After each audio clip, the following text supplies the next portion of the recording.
আসসালামু আলাইকুম বন্ধুরা। আজকে এটা আমার হচ্ছে ফার্স্ট ব্লগ। আর আমি এর আগে ব্লগ ভিডিও বানাইনি, অন্য কন্টেন্ট নিয়ে অন্য চ্যানেলে কাজ করেছি, কিন্তু এই ধরনের কন্টেন্ট আমি কাজ করিনি। তো এটা আমার প্রথম ব্লগ।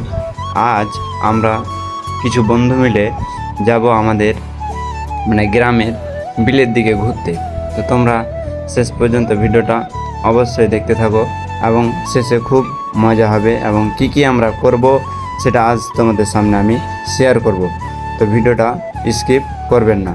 তো হ্যাঁ বন্ধুরা, ফাইনালি আমরা চলে এসেছি আমাদের গ্রামের মাঠের রাস্তায়।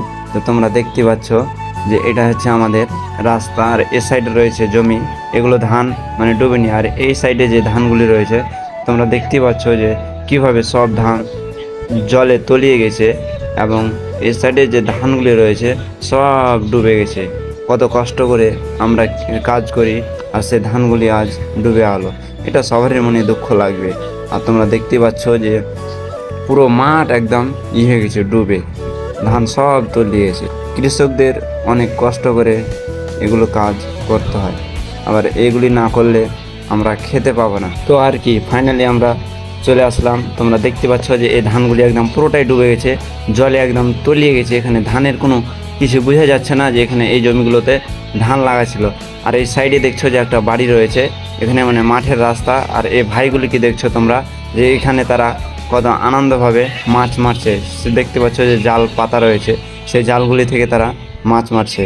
এবং ভাইদেরকে আমি বললাম যে আমি ভিডিও করছি, তোমরা সবাইকে সাবস্ক্রাইব করতে বলো চ্যানেলটা, যেন এইরকম কন্টেন্ট এবং ভ্লগ ভিডিও আমি আপলোড দিতে পারি। তোমরা দেখতে পাচ্ছ যে এই সাইডে যে ধানগুলি ডুবে গেছে এবং কচুতে সব জাম লেগে গেছে। আর এই রাস্তার ধারে কত মানুষ এখানে বসে রয়েছে এবং দেখতে এসছে আমাদের গ্রামের অবস্থা। আর এখানে দেখো একটা ব্রিজ রয়েছে, এই ব্রিজে এই কাকুগুলি এখানে কচুগুলো পাস করছে, এই কচুগুলোর জন্য জলগুলো এঁটকে রয়েছে, জল যেতে পারে না, তাই কত কষ্ট করে সে কচুগুলোকে সাইডে করছে। এবং এই সাইডে দেখতে পাচ্ছ তোমরা যে এই ব্রিজটার এই পাশে কোনো কচু লেগেই নেই, এখানে একদম জল পরিষ্কার হয়ে আছে এবং সমস্ত মাঠ আমাদের তলিয়ে গেছে। তো খুব কষ্ট লাগলো এগুলো দেখে, কেন আমি জানি না যে আর ধানগুলো হবে কিনা। তাই বন্ধুরা এখানে বসে বসে, তো আর কি সন্ধ্যা নেমে এলো, তো বাড়ির উদ্দেশ্যে আমরা রওনা হচ্ছিলাম।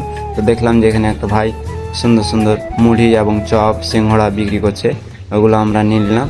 নিয়ে খেয়ে আমরা বাড়ি যাওয়ার উদ্দেশ্যে বেরিয়ে পড়লাম। তো আজকের ভ্লগটা এখান থেকে আমি শেষ করছি। তোমরা অবশ্যই চ্যানেলটাকে সাবস্ক্রাইব করবেন এবং লাইক করবেন। তোমরা পাশে থাকো, এরকম সুন্দর সুন্দর ভ্লগ